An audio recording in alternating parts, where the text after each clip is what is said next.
Lo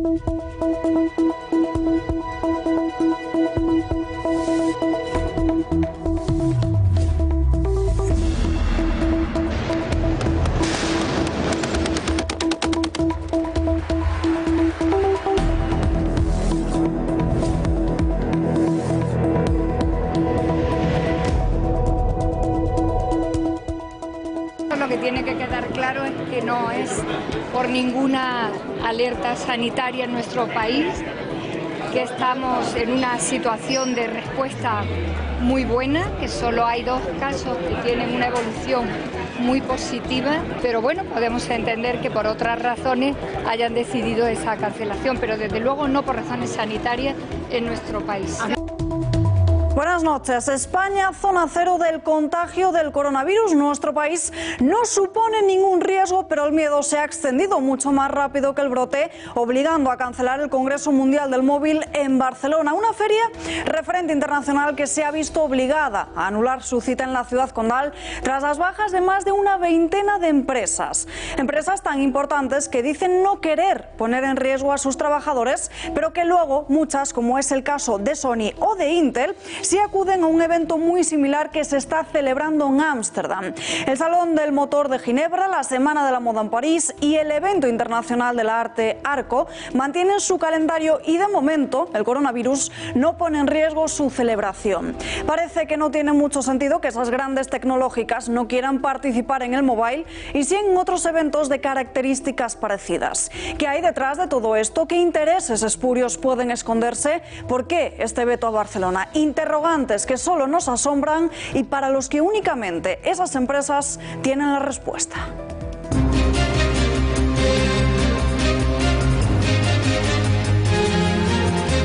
El lunes 17 a las 12 del mediodía se va a producir una cita entre Pedro Sánchez y Pablo Casado en el Palacio de la Moncloa, encuentro a petición del socialista que ha telefoneado personalmente al líder de la oposición. Será la primera vez que se vean desde la investidura del socialista y después de una reunión en diciembre en el Congreso.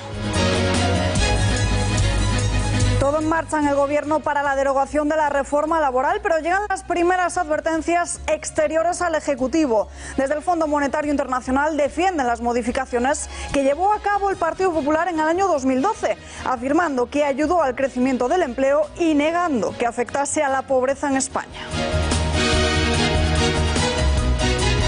Podemos empieza a sufrir las primeras consecuencias de su pacto del abrazo con el PSOE.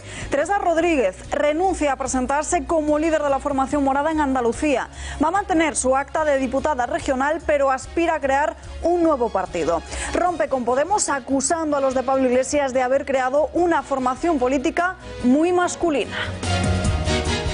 En el marco de Podemos no somos capaces de desarrollar esos compromisos que adquirimos con los inscritos e inscritas, que es tener una organización más andaluza, más descentralizada.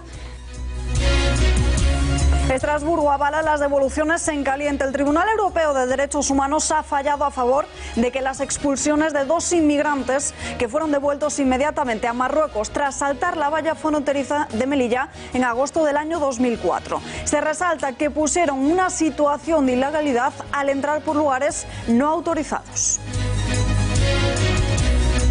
En el cinturón de fuego del Pacífico, donde son habituales los terremotos y la actividad volcánica, Merapi entra en erupción. Ya ha escupido lava incandescente provocando un bloque de humo de más de 2000 metros sobre el cielo. Los vecinos no pueden acercarse a más de 3 kilómetros de distancia. En 2010 este volcán provocó la muerte de más de 300 personas.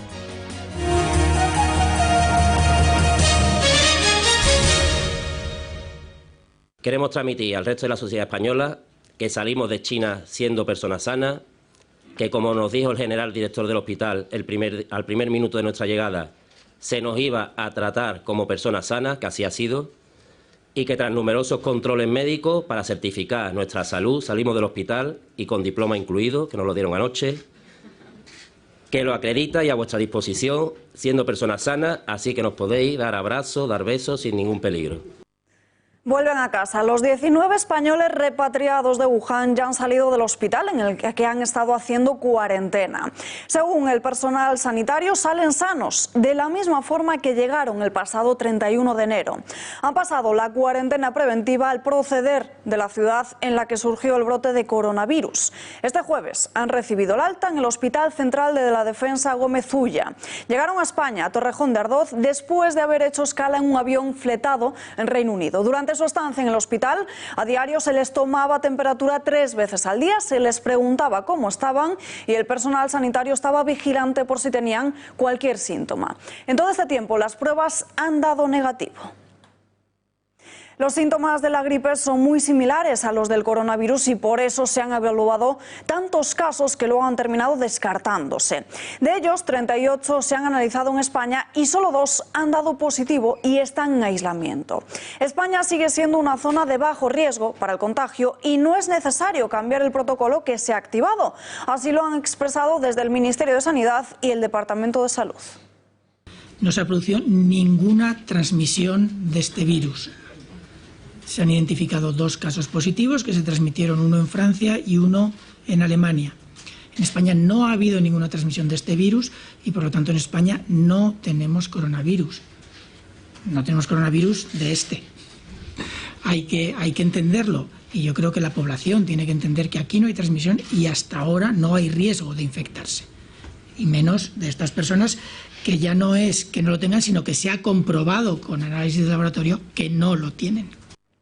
Mientras tanto, en China el balance de fallecidos se ha disparado a más de 1.300. Se ha cambiado la forma de contar a esos afectados por el coronavirus y desde entonces las cifras se han elevado considerablemente. En tan solo un día, Alberto Soto, se han registrado casi 250 muertos. Muy buenas noches. Sí, también ha aumentado el número de contagiados con este nuevo método. La cifra actual, 15.000 contagiados. Pero ¿cuál es la diferencia? ¿Cómo se hacía antes? Pues anteriormente se diagnosticaba con un test al que solo tenían acceso los profesionales, con ácido nucleico. El problema es que esas pruebas son muy lentas y que también los medios son escasos. Por eso el gobierno ha puesto en marcha una nueva función. Ahora los médicos tienen atribuciones para decidir cuándo alguien está contagiado por el coronavirus. Todo se lleva a cabo con una tomografía, que es básicamente una imagen del pulmón. Si los médicos consideran que el paciente tiene neumonía, automáticamente pueden clasificarlo como enfermo por el coronavirus. Un problema que está aumentando el número de contagiados, elevando esas cifras. Actualmente son 60.000 en toda China. Los datos son ahora más confusos que nunca y ya se están produciendo las primeras destituciones por parte del gobierno en las provincias de Wuhan y también de Hubei. Gracias, Alberto. Y el coronavirus ya ha azotado a España con esa cancelación de la Feria del Móvil de Barcelona. La presión empresarial ha podido y finalmente la organización ha decidido que no se celebre el evento. Sin embargo, España es una zona sin peligro de contagio, algo que contrasta con el hecho de que ya no vaya a haber mobile. Parece que el miedo y la preocupación se han propagado mucho más rápido que la epidemia, que tiene ese epicentro en China. Suspendido definitivamente el Congreso de Móviles más importante del mundo. Barcelona se queda sin su Mobile World Congress la última semana de febrero. La asociación GSMA así lo ha hecho público en un comunicado debido a la treintena de empresas que ya anunciaron su espantada por el brote internacional de coronavirus. Pero ¿cuáles son los motivos reales por los que se ha cancelado este congreso? ¿Qué hay detrás? Desde el gobierno, el propio presidente ha publicado un tuit esta mañana en el que alega que esta decisión de cancelarlo no responde a razones de salud pública en nuestro país. Del mismo modo, la vicepresidenta primera deja claro de nuevo que no es por alerta sanitaria. Lo que tiene que quedar claro es que no es por ninguna alerta sanitaria en nuestro país, que estamos en una situación de respuesta muy buena, que solo hay 2 casos que tienen una evolución muy positiva, pero bueno, podemos entender que por otras razones hayan decidido esa cancelación, pero desde luego no por razones sanitarias en nuestro país. Lo mismo el ministro de Sanidad. Que estamos preparados para hacer frente a cualquier situación y que no hay ninguna razón de salud pública que aconseje tomar ninguna medida o que impida la celebración de eventos de este tipo. Entonces, ¿qué ocurre? Esta es la versión oficial. Very unfortunately, it is impossible to continue to hold MWC Barcelona 2020. We look forward to hosting all of you, all of our partners from around the world, here in Barcelona for MWC 21. Imágenes de esta mañana de la rueda de prensa de la GSMA tras el anuncio de anulación del Mobile. La alcaldesa de Barcelona también ha estado ahí, lo lamenta, pero asegura que volverán el año que viene con mucha más fuerza. Ni en Barcelona, ni en Cataluña, ni en España existe ninguna alarma sanitaria. Una noticia triste que lamentamos y que tiene un impacto económico que habrá que seguir, por supuesto, pero miramos hacia el futuro, ¿no? Y miramos hacia el futuro y nos ponemos a trabajar desde ya, todos juntos, para que la edición de 2021 sea la mejor edición del Mobile World Congress, que sea un éxito y también para los años que vendrán. Un día triste, pero que apuestan por la salud y la seguridad, y algo que nadie se explica es por qué, sin embargo, las mismas empresas que han decidido cancelar su viaje a Barcelona sí van a asistir a Ámsterdam y a otras ferias similares. El gobierno da su versión. Bueno, eso se lo tienen que preguntar a las empresas. Saben que han sacado comunicados, nosotros respetamos las decisiones, pero son las empresas las que lo que tienen que explicar, no el gobierno. Una importante pérdida económica para todo Cataluña, pero también para todo el país. Seguimos hablando de economía porque Bruselas ha elevado la previsión de crecimiento de España.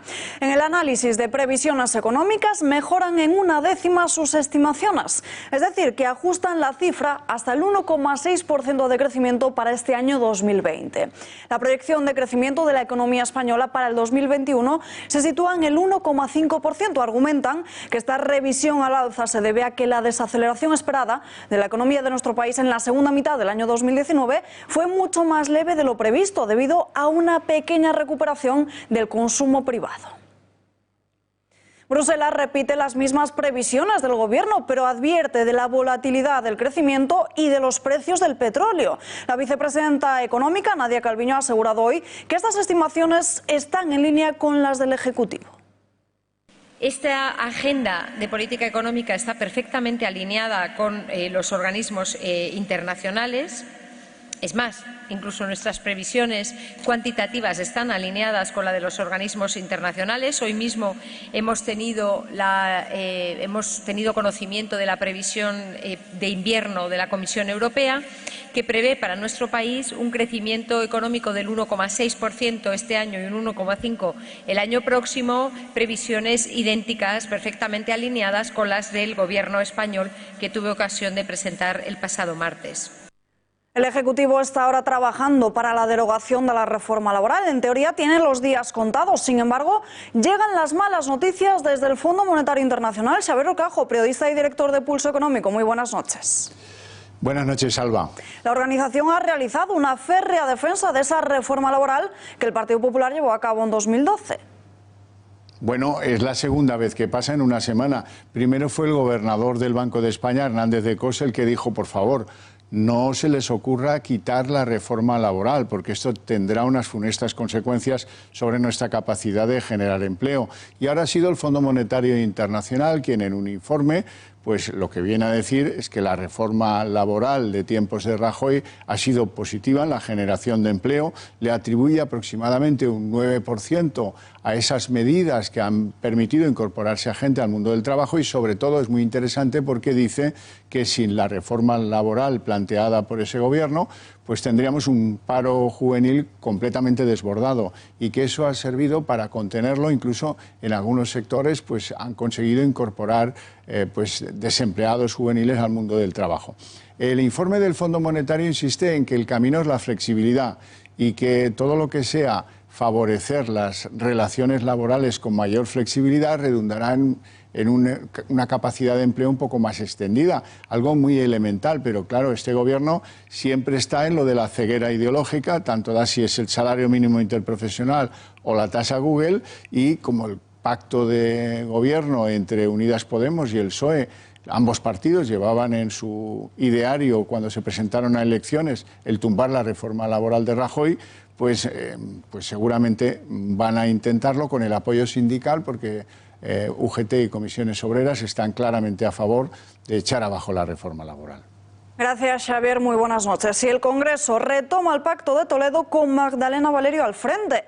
A las 6 de la tarde se ha constituido la Comisión de Seguimiento y Evaluación de los Acuerdos. La que fuese ministra de Trabajo va a ser la encargada de tutelar el debate político hacia la búsqueda del máximo consenso posible. Valerio será, por tanto, la encargada de convocar a la mesa y a los portavoces cuanto antes para poder iniciar todos esos trabajos en torno a las nuevas recomendaciones que deben garantizar la sostenibilidad de las pensiones. El debate sobre el sistema de las mismas y su futuro se reabre de nuevo. El campo traslada a Málaga sus reivindicaciones. Los agricultores y ganaderos malagueños han tomado esta misma mañana la carretera de Antequera para protestar contra los bajos precios y para exigir medidas políticas que garanticen la supervivencia de su sector. Las organizaciones agrarias de Asaja, COAG y UPA reivindican con esta gran tractorada de protesta que las administraciones tomen conciencia de la gravedad del problema. Varias cooperativas agroalimentarias van a cerrar sus centros de trabajo durante varios días y para mañana están previstas movilizaciones y tractoradas en Córdoba, Cádiz, Sevilla y la Comunidad Valenciana. Además, también se va a producir una movilización por las calles de Oviedo. Pedro Sánchez y Pablo Casado se van a reunir el próximo lunes en la Moncloa. El encuentro será a las 12 del mediodía y se va a producir a iniciativa del presidente del Gobierno, que ha llamado personalmente al líder del Partido Popular para proponer esa cita. Se trata de la primera vez que Casado y Sánchez se van a encontrar tras la investidura del socialista y ya ha finalizado el ciclo electoral del año pasado. La última entrevista entre ambos fue el pasado 16 de diciembre en el Congreso de los Diputados. Fue parte de esa ronda de contactos que abrió el socialista tras recibir el encargo del rey para someterse al debate de investidura. Ambos partidos recuerdan la importancia del diálogo entre gobierno y oposición, además del respeto institucional. Cataluña, el frenazo económico y los malos datos de empleo serán algunos de los temas que van a sobrevolar ese encuentro, tal y como han confirmado algunas fuentes populares. Seguramente la polémica de José Luis Ábalos con Delcy Rodríguez sea otro tema de debate, más aún después de que Pedro Sánchez se refiriese a Juan Guaidó como líder de la oposición. Desde la Moncloa niegan haber vacilado en su postura con Venezuela. El resto, Guaidó sabe que no ha cambiado para nada la política española en relación a Venezuela. Así que sí, el señor Guaidó no tiene ningún problema. A ver qué tal. Contra los socios de Pedro Sánchez ha cargado el propio Felipe González. El expresidente aprovechó ayer miércoles la presentación de la fundación que lleva su nombre para hacer una defensa de la Casa Real, aunque él no se define a sí mismo como monárquico. Yo nunca he sido monárquico. Y a estas alturas de mi vida, pues ya no me dará tiempo a hacerlo. Pero prefiero una monarquía republicana como la que tenemos que una republiqueta como las que nos proponen. Está claro esto. Por lo tanto, voy a dedicar todo el tiempo que me queda a defender que prefiero la neutralidad de la jefatura del Estado a estas tentaciones de republiquetas, que son republiquetas monárquicas, ¿eh? Obsérvenlo bien, en el sentido más absolutista del término. Por tanto, ya tengo edad suficiente para sentirme libre y expresarme. Esto sí que lo recordarán de otros tiempos sin ninguna acritud. Simplemente pudiendo hablar con todo el mundo. Es que a mí me da igual hablar con todo el mundo. Pablo Iglesias vuelve a sufrir una baja. El dirigente morado se queda un poco más solo tras la última espantada del sector anticapitalista. Después de otros nombres como Juan Carlos Monedero o Íñigo Errejón, Teresa Rodríguez renuncia a ser líder de Podemos en Andalucía, una ruptura que se ha vendido ante la mirada pública como amistosa. El causante de todo es un abrazo, pero no era un simple abrazo como tal. Fue el que simbolizaba el pacto PSOE-Podemos, el detonante de la fractura interna del Partido Morado.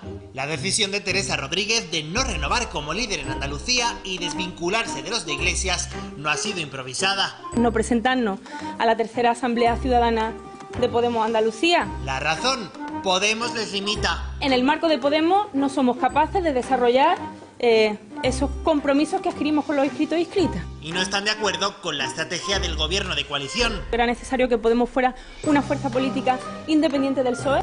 Diferencias entre ambas ejecutivas autonómica y central que colapsan con la consolidación de Adelante Andalucía, la marca actual de Rodríguez y que ya registró en diciembre en el Ministerio del Interior.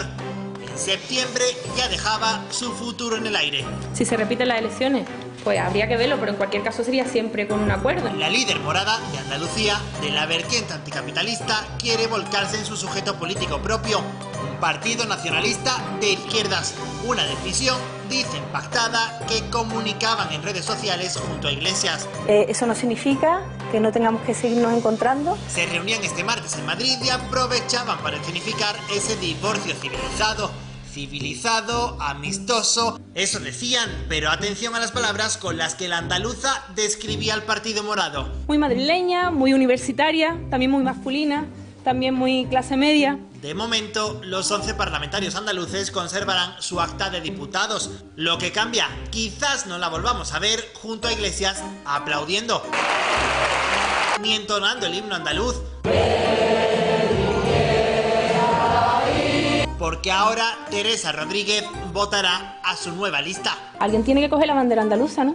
El Partido Morado comienza su declive, absorbido probablemente por la esencia del PSOE de Sánchez. El Partido Popular Gallego ya ha cerrado la puerta a una coalición con Ciudadanos en la región. La negativa de Alberto Núñez Feijóo está enturbiando esas conversaciones con la formación naranja, que está interesada en concurrir junto a los populares en las 3 autonomías en las que se van a celebrar elecciones en este año. Feijóo ha insistido en su propuesta para Galicia, rechazando las formas de Ciudadanos. Le puedo decir, primero, que tengo un gran respeto por Inés Arrimadas. Segundo, que con el Partido Popular de Galicia no se ha puesto en contacto nadie, absolutamente. En tercer lugar, que yo le agradezco a Inés Arrimadas que me apoye para ser presidente de la Xunta de Galicia. Y en cuarto lugar, decirles que nosotros, si realmente Ciudadanos, que aquí no tiene representación parlamentaria, no la ha tenido nunca, quiere pues buscar algún tipo de entendimiento, nosotros tenemos las puertas abiertas y no vamos a pedir ningún carné para coincidir en un punto de encuentro que en los últimos 40 años, es decir, desde que tenemos autonomía, ha sido el Partido Popular de Galicia, y que en los últimos 40 años el Partido Popular de Galicia, a veces con mayoría absoluta, en algún caso no, hemos ganado las elecciones.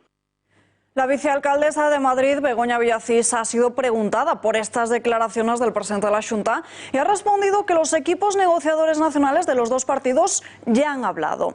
Mientras la gestora naranja rechaza las acusaciones cruzadas, Villacís ha pedido altura de miras a Rajoy, recomendándole que deje a un lado los malos humos.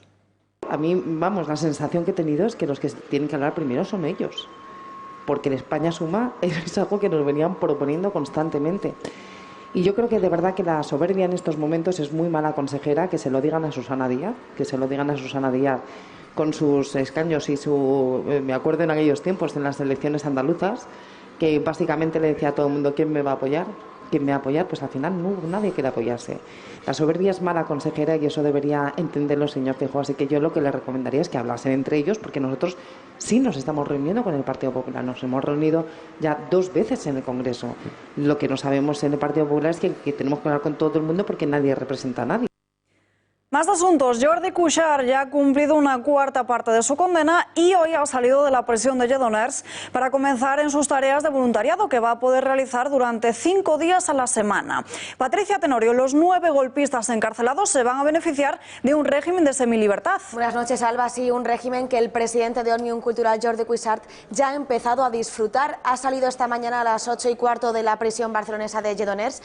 Ha saludado con un buenos días a los reporteros gráficos que han captado el momento y se ha metido en un coche con las 2 personas que han ido a recogerle. Tiene un permiso de 72 horas. ¿Para qué? Para ir a trabajar. Las mañanas las va a dedicar a la empresa Aranou, de la que es presidente y fundador, y en la que ha sido recibido entre aplausos. Las tardes la dedicará al voluntariado y por la noche toca volver a la cárcel. El pasado 6 de febrero la Junta de Tratamiento de la cárcel de Lledoners acordó permitirle salir de prisión de lunes a viernes, 9 horas y media al día para ir a trabajar. En la aplicación del artículo 100.2 2 del reglamento penitenciario. Y hay 2 exconsejeros más que van a poder salir de prisión varios días por semana. ¿De quién se trata? Del exconsejero de Interior, Joaquim Forn, y la exconsejera de Trabajo, Dolors Bassa. Los centros penitenciarios de Lledoners y Puig de les Basses, donde cumplen condena, han acordado aplicarles el mismo artículo que acabo de mencionarles, el 100.2 del reglamento penitenciario. Forn y Bassa fueron condenados por el Tribunal Supremo a 10 años y 6 meses y 12 años de prisión respectivamente, por delitos de sedición y malversación de caudales públicos. En el caso de Forn podrá salir 5 días a la semana de lunes a viernes, 12 horas y media cada jornada para ir a trabajar, y por otro lado Bassa saldrá de prisión 3 días a la semana, 8 horas cada jornada para ir a cuidar de un familiar de avanzada edad. Gracias, Patricia. Muy buenas noches. Detenido en Francia el ex jefe de ETA, David Pla, será entregado a España en virtud de una euroorden que fue aceptada por la justicia del país vecino en diciembre del año 2019. El terrorista estaba bajo control judicial con la obligación de personarse a diario en una comisaría. Precisamente su arresto se ha producido cuando acudía a firmar, después de que en el pasado mes de abril del pasado ejercicio fuese puesto en libertad. Fue en ese momento cuando cumplió 4 de los 5 años de cárcel que le fueron impuestos en Francia por asociación de malhechores, que es el equivalente francés al delito de pertenencia a organización terrorista. Rodrigo Rato saldrá de prisión durante 12 días por buen comportamiento. Desde la cárcel de Soto del Real se ha concedido al expresidente de Bankia el permiso para poder salir en 2 bloques consecutivos de 6 días. Cumple pena desde octubre del año 2018 por las tarjetas Black de Caja Madrid, pero sigue sin obtener la semilibertad a pesar de que ya ha cumplido más de un cuarto de su condena. Hasta el momento, Rato ha tenido varios permisos extraordinarios y ordinarios, entre otros motivos, para poder acudir a revisiones médicas y varias visitas como premio por su buena conducta y al no existir riesgo de fuga. Estrasburgo avala las decisiones de devolución en caliente. El Tribunal Europeo de los Derechos Humanos anula, por tanto, su condena a España de 2017 por estas prácticas. El tribunal considera que los inmigrantes denunciantes se pusieron ellos mismos en una situación de ilegalidad al intentar entrar deliberadamente en España por la valla de Melilla. El fallo de la Sala del Tribunal avala de ese modo la devolución de esos 2 inmigrantes que saltaron la valla en el año 2014. Según su decisión, en la legislación española hay varios medios posibles de entrada por la vía regular, por lo que esas personas podrían haber solicitado un visado o protección internacional. El fallo europeo debería condicionar ahora la política migratoria en frontera de todos los países miembros de la Unión Europea. Y tenemos ya aquí con nosotros a Serafín Giraldo, portavoz policial de UFP. Serafín, muy buenas noches. Hola, muy buenas. Bueno, lo acabamos de contar. Estrasburgo avala esas devoluciones en caliente de los inmigrantes que saltan la valla en Ceuta y Melilla. ¿Qué significa esto para España?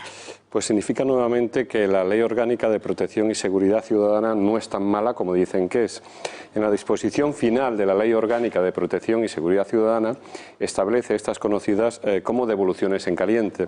Y efectivamente, cuando los inmigrantes son detectados mientras intentan superar los elementos que se le ponen para evitar esa entrada, pues pueden ser efectivamente devueltos. Es una cuestión práctica y una cuestión muy criticada y que ahora por lo visto está avalada por la justicia, por los tribunales europeos. Y además es una cuestión lógica, es una nueva crítica que se hizo a esta ley y que al final pues termina de alguna manera dando la razón a la ley.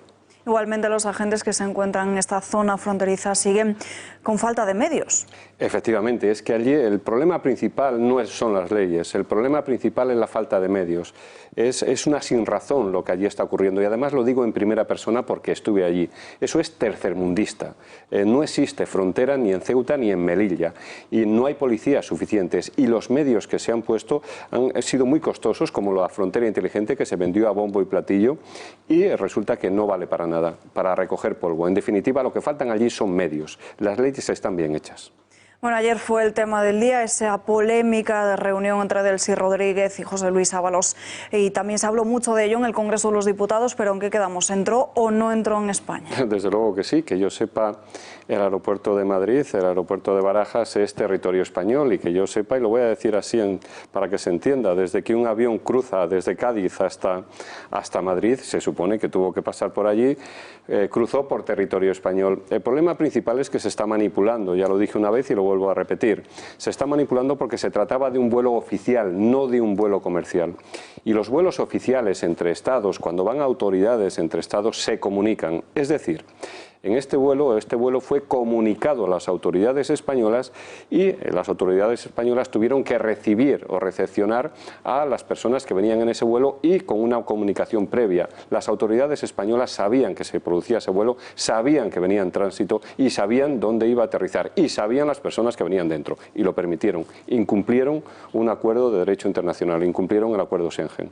¿Pero qué responsabilidad tiene Ábalos, Marlaska? ¿Quién está detrás de todo esto? Pues vamos a dejarlo con el Gobierno, que es el que recibe esas comunicaciones. Y todos tienen su parte. El Ministerio de Asuntos Exteriores recibe los comunicados, los vuelos de carácter oficial, y el Ministerio de Interior es el que recepciona a las personas que llegan en esos vuelos. Por tanto, la responsabilidad es colegiada del Gobierno. ¿Cómo fue la actuación policial? Es que no existió actuación policial. Los policías estamos en fronteras, controlando los pasaportes de las personas que llegan, controlando la documentación de las personas que llegan.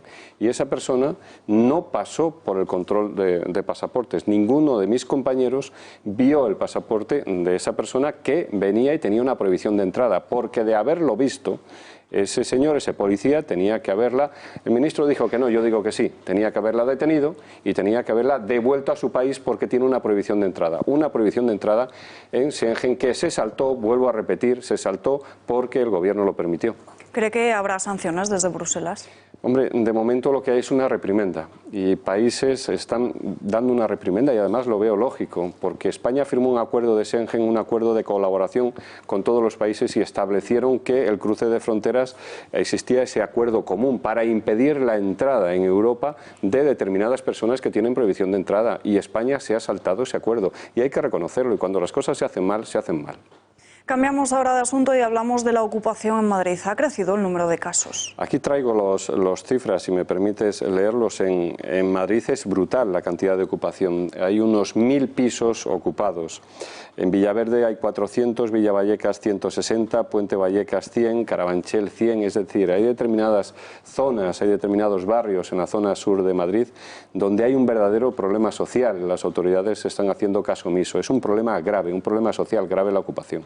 ¿Quién controla estos pisos ocupados? Las mafias. Y hay mafias, y cuando hablo de mafias no hablo de grandes organizaciones mafiosas, no, hablo de 4 o 5 personas, hay conocidos como machacas, 3 o 4 que se dedican pues a brutalidad, sencillamente, y un cerrajero. Un cerrajero se dedica a abrir las puertas y 4 o 5 pues se dedican a extorsionar o a vender ese piso, vender o alquilar ese piso que ese cerrajero previamente ha abierto. Fíjate hasta dónde llegan las mafias, que hay vecinos a los que pagan entre 25 y 50 euros por avisar a estas mafias que son zonales de pequeños barrios donde hay un piso desocupado. La verdad, vuelvo a repetir, hay un problema social con la ocupación. Es decir, que esos vecinos colaboran con las mafias de ocupación. Sí. ¿A qué sanción se podrían enfrentar si es que la tiene? Es que es un delito de usurpación, un delito de 1 a 3 años de prisión, pero el problema real es que la persecución de este delito es muy difícil. Si el problema de la ocupación se soluciona tan fácil como estableciendo unas medidas cautelares de forma inmediata. No quiero comparar, vuelvo a repetir, no quiero comparar una cosa con la otra, pero así se hizo con la violencia de género. En la violencia de género hay unas medidas de carácter cautelar inmediatas por parte del juzgado, cuando una mujer es violentada. Pues en la usurpación se debe realizar lo mismo, es decir, cuando una persona le entra en un piso, el juez tiene que determinar de forma inmediata la salida de ese piso hasta que se celebre ese juicio. Ese es el problema real. Es decir, podríamos decir que este problema de la ocupación que azota a grandes ciudades como por ejemplo a Madrid o Barcelona sobre todo tiene una solución. Tiene una solución fácil y sencilla, que un juez en media hora diga de quién es el piso, previa interposición o previa visionado de unos documentos de propiedad que se pueden obtener en cualquier registro. Es que la solución es fácil, sencilla e inmediata. No se puede esperar un año para sacar a unas personas que han entrado ilegalmente en un domicilio. No estamos protegiendo la propiedad privada. Por un lado se vende que la propiedad privada, los domicilios, las viviendas es un derecho fundamental, que no es un derecho fundamental, pero bueno, que es un derecho fundamental, y por otro lado no lo estamos protegiendo. La verdad es que paradójico. Esperemos que esas medidas salgan adelante. Serafín, gracias, muy buenas noches. Un placer. Fallece un soldado del ejército español en una jornada de instrucción. El militar Jorge López Resa ha muerto por causas naturales cuando participaba en una jornada de instrucción continuada que se celebraba en el Palacio de Buenavista de Madrid, la sede del cuartel general del ejército. Se desvaneció de forma repentina tras encontrarse indispuesto cuando iba a participar en unas actividades de defensa personal. Fue atendido por el 112 en ese mismo cuartel sin que fuese posible su reanimación. Formaba parte de este regimiento inmemorial del Rey número 1, la unidad responsable de proporcionar el acuartelamiento del Palacio de Buenavista, la seguridad, los servicios y los apoyos para que precisase así su funcionamiento. Se busca a Yin Chen, una menor de 14 años y origen asiático desaparecida en Torrejón de Ardoz. Fue vista por última vez el pasado martes, 11 de febrero, y desde entonces no se tienen noticias sobre su paradero. Según la alerta difundida por SOS Desaparecidos, tiene los ojos marrones, el pelo negro, liso y largo y es de constitución delgada. Fuentes policiales han indicado que no se descarta que se trate de una desaparición voluntaria. Cualquier información sobre su paradero pueden llamar a los teléfonos de emergencia del 112, ponerse en contacto con la Guardia Civil o enviar un correo electrónico a la dirección sosdesaparecidos@sosdesaparecidos.es. Y hablamos precisamente con SOS Desaparecidos porque van a usar la red de cajeros automáticos para difundir todas estas alertas de desaparecidos. Tenemos conexión vía Skype con Joaquín Amils, presidente de esta asociación. Señor Amils, muy buenas noches. Hola, buenas noches. ¿Con esta acción consideran que se va a aumentar la difusión de los mensajes de búsqueda? Sí, es una herramienta para los cuerpos de seguridad del Estado en difusión de las alertas de desaparecidos que podrán ver. Calculamos que miles, millones de personas. Tenemos que pensar que durante 8 segundos, en tramos de 32 segundos, la alerta nuestra estará en más de 3.000 cajeros que están en aeropuertos, centros comerciales, terminales marítimas. Eso significa que 2.750 veces durante 8 segundos cada día y en 3.000 cajeros estará esta alerta visible. Si esto lo añadimos al alcance de difusión que ya tenemos en redes, que el año pasado fue superior a 96 millones, es una herramienta que sin duda nos pone como país pioneros en poner a disposición de la ciudadanía una herramienta tan útil como es las pantallas de los cajeros automáticos. Ahora son 3.000 cajeros, pero esperan que esta cifra aumente conforme pasan los meses. Van a ser más. Pensemos que Euronet ATM es líder mundial en cajeros. Ahí está prevista una ampliación muy grande en España, pero además está la red europea que cuenta con más de 23.000 cajeros o a nivel mundial más de 40.000 cajeros. Esto también nos beneficia en cuanto si tenemos constancia de una persona desaparecida en un país extranjero, podemos difundir la alerta en los cajeros concretos de este país, lo cual significa que la difusión y el recibir cualquier tipo de información de esta persona lo multiplicamos por millones. Desde ayer miércoles, más de 1.000 cajeros tratan de ayudar en la búsqueda de Pedro Matías, que desapareció en el año 2009 en Gijón. Se trata de la primera alerta que se visualizan estos cajeros. Sí, escogimos esta alerta de Pedro Matías, es una alerta de hace ya 9 años, un poco como símbolo. Símbolo porque recordando que los desaparecidos, aunque pase el tiempo, no los olvidamos. No solamente nosotros, tampoco los cuerpos de seguridad del Estado. Un desaparecido no tiene fecha de caducidad. Por lo tanto, esta primera alerta iba en esta línea. Pensar que los desaparecidos no son olvidados. Y por otra parte, un reconocimiento, porque la madre de Pedro Matías, Rosa, quien conozco personalmente, ha hecho una lucha permanente por saber la verdad. Una lucha desde la valentía, desde la lealtad, desde incluso solidariamente animando muchísimas familias que pasaban el mismo trance que ella. Entonces, el sentido también ha sido el mensaje a todas las familias, el mensaje a todas las madres y padres que sufren, ver cómo pasan los días sin saber la verdad. Yo siempre digo una cosa, nacemos desde pequeños inculcándonos la verdad, exigiéndonos la verdad. Cuando somos adultos tenemos la verdad como un elemento primordial en nuestro trabajo, en nuestras relaciones. Cuando tenemos un familiar desaparecido, esa es la losa que nos pesa, no saber la verdad.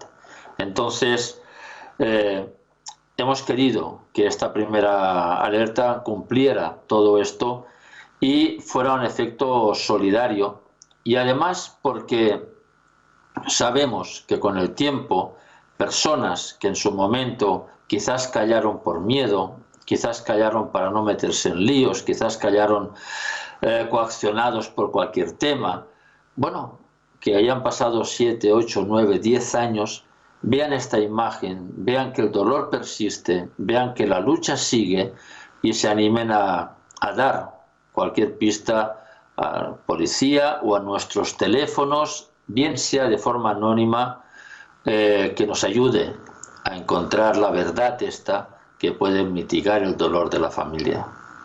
¿En qué momento se lanzan las alertas, se hacen públicas? Nosotros, en principio, tenemos estipulado cambiar cada alerta los lunes y los jueves. Eso no implica que sea algo fijo. Estaremos en base a que Guardia Civil, Policía Nacional o policías autonómicas o el Centro Nacional de Desaparecidos nos indique que hay una alerta que es urgente y entonces sustituiremos inmediatamente la que está. Es decir, aunque tengamos un calendario, no significa esto que tengamos rigidez para cumplir a rajatabla esto. No, nos basamos en que cualquier incidencia que así nos lo marque los cuerpos de seguridad, ponemos inmediatamente la alerta. Pensemos una cosa, estas alertas, esta difusión, es una herramienta en favor de los cuerpos de seguridad del Estado.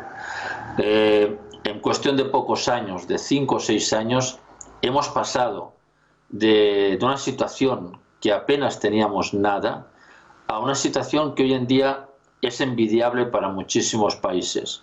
Países que hace pocos años veíamos muy lejanos en tema de desaparecidos, como pioneros.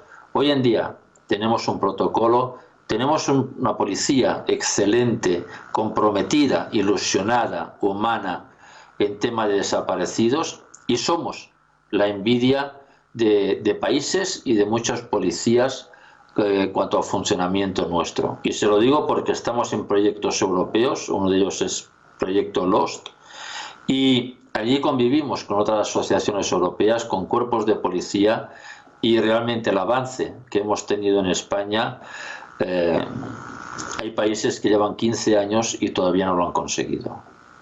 Señora Mills, muchísimas gracias por atendernos. Muy buenas noches. Gracias a ustedes. Buenas noches. No hay duda alguna de que el teléfono e Internet nos facilitan la vida y nos ayudan a comunicarnos mejor entre nosotros, pero vivimos muy enganchados. Si no se despegan del móvil, pierden el tiempo mirando aplicaciones o revisan la pantalla continuamente, son ustedes unos adictos. Este aparato es una arma de distracción masiva. Ya lo has visto, que venían dando y no miraban ni dónde estaba pisando. Sí, ella iba por la calle y sus ojos no se despegaban de la pantalla del móvil. Es uno de los principales problemas de la sociedad actual, porque al día lo consultamos 500 veces. Pues eso, perdemos ya la cuenta. No lo sé, no lo podría contar. Pero atención, porque según un estudio de la Universidad de Chicago, los teléfonos reducen la concentración. Además lo llevo casi siempre sin volumen porque no quiero que el móvil se forme parte de mi vida de una forma exagerada. Ya, pero en silencio e incluso apagados siguen haciéndolo. Yo creo que somos adictos al teléfono. Ahora la Comunidad de Madrid apuesta por prohibir que los menores puedan llevar el móvil al colegio, pero el debate va más allá. Tengo hijas de amigos míos con 15 años a lo mejor que tienen Instagram y es como... Igual no. Ellos se justifican, nos cuentan por qué lo llevan a clase. Pues por si acaso, en plan, a la salida, por si pasa algo, para escuchar música cuando vuelves. Más del 21% de los adolescentes son adictos a él y por tanto también a Internet.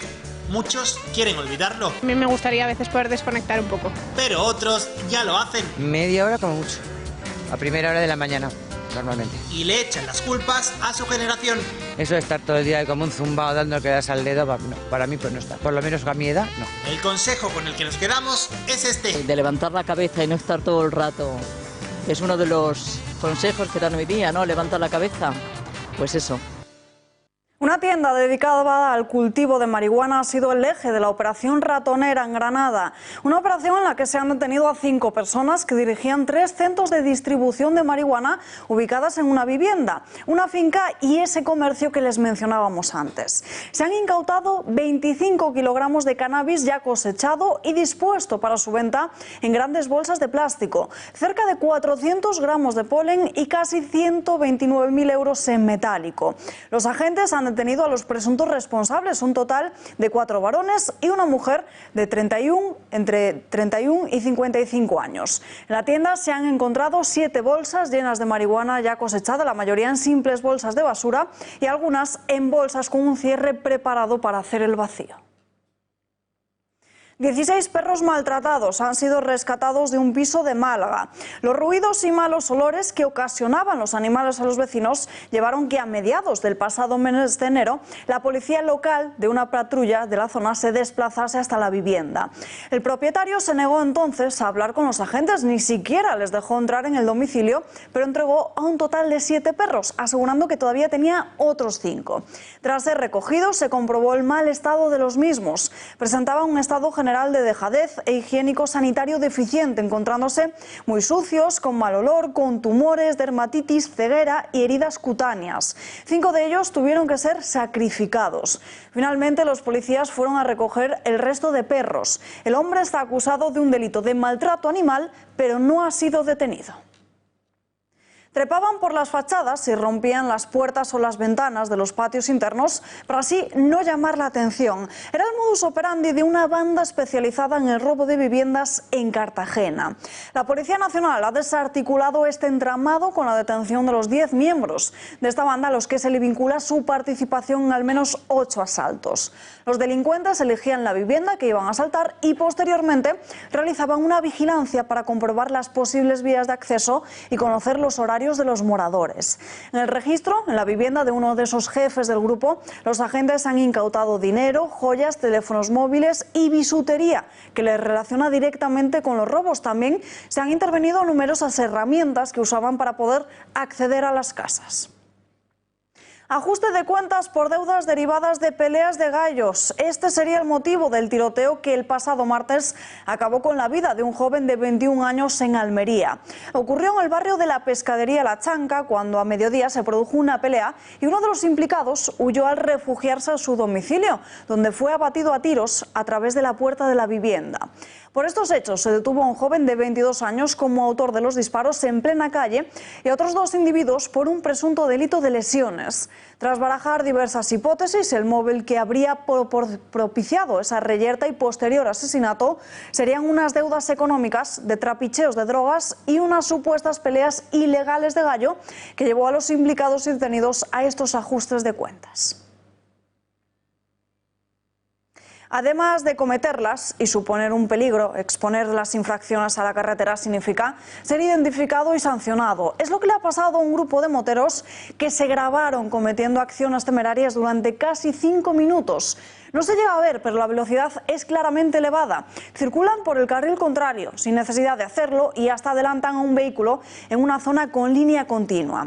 Estamos hablando de 2 delitos y 39 infracciones administrativas contra la seguridad vial. Infracciones que ascienden a los 14.000 euros y a la retirada de 132 puntos. Gracias a esta publicación en las redes sociales de este vídeo que están viendo, los agentes han podido identificar a los conductores, todos ellos varones de entre 28 y 48 años y vecinos de Logroño. Rescatado un excursionista en el Pico de la Almenara, en Madrid. El hombre de mediana edad se precipitó desde una altura de 15 metros en la localidad de Robledo de Chavela. El Grupo Especial de Rescate en Altura de la Comunidad de Madrid le rescató en una zona de difícil acceso, escarpada, por lo que las tareas de rescate fueron bastante laboriosas. Posteriormente, el equipo médico del Suma 112 le ha trasladado un helicóptero al Hospital Puerta del Hierro con un pronóstico leve, al presentar varias contusiones.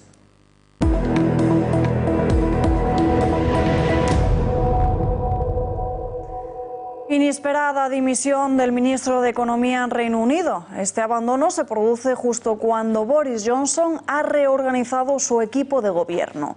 Su renuncia ha cogido al Ejecutivo británico por sorpresa, ya que se esperaba que continuase al frente de esa cartera. Asumió el pasado mes de julio la gestión de la Hacienda británica, tras ser el responsable durante el gobierno de Theresa May de la cartera de Interior y tenía previsto presentar ya el próximo mes los presupuestos. Rishi Sunak le va a sustituir en el cargo. Hasta ahora era el secretario del Tesoro. 5 ministros de peso han recibido la noticia de que ya no van a seguir al frente de sus respectivos departamentos. El volcán Merapi vuelve a desvelar a Indonesia. Se trata de uno de los más activos del mundo por situarse en el cinturón de fuego del Pacífico, donde la fricción de las placas tectónicas provoca frecuentes terremotos y erupciones. Merapi ha entrado en erupción este jueves, escupiendo lava incandescente y un humo que han provocado un gran bloque de más de 2.000 metros sobre el cielo.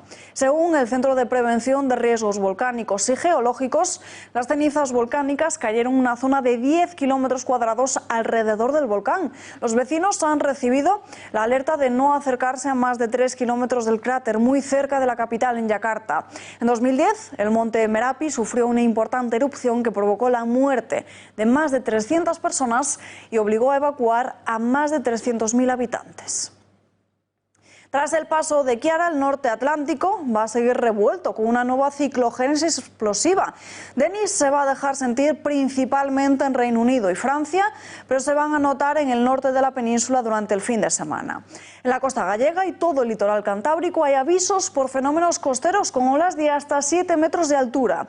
Se espera que sus efectos no sean tan severos como Kiara, pero será una de las borrascas más profundas de esta temporada. Hay previsión también de cielos nubosos en Galicia con probabilidad de lluvias débiles. El resto del país sigue con temperaturas en ascenso por esos efectos del anticiclón. Además, otra borrasca, la borrasca Inés, se ha formado hace unas horas en el Atlántico Norte y se desplaza hacia Alemania con fuertes rachas de viento y mala mar. No hay tiempo para más, nos despedimos ya, pero como siempre le dejamos con tiempos modernos. Gracias por acompañarnos y muy buenas noches.